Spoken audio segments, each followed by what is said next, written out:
નવસારી શહેરનું એકમાત્ર નજરાણું ગણાતું ઐતિહાસિક લુન્સીકુઈ મેદાન હાલ સ્થાનિક શહેરીજનો અને વરિષ્ઠ નાગરિકો માટે બિનઉપયોગી બની ગયું હોવાની વ્યાપક ફરિયાદો ઉઠી છે।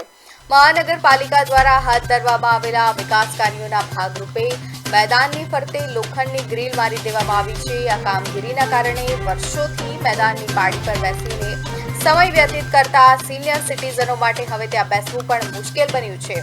સ્થાનિક લોકોનો આક્ષેપ છે કે શહેરીજનો માટે હરવા ફરવા અને મોર્નિંગ વોકિંગ માટેના આ એકમાત્ર ખુલ્લા સ્પેસને સત્તાધીશો દ્વારા વિકાસના નામે બંધ કરી દેવામાં આવ્યો છે। આ ગંભીર પ્રકરણમાં નવસારીના મેયર પોતે મધ્યસ્થી કરે અને લોકહિતમાં શહેરીજનોને બેસવા તેમજ હરવા ફરવા માટે યોગ્ય વૈકલ્પિક વ્યવસ્થા ઊભી કરે તેવી માંગ ઉઠી છે।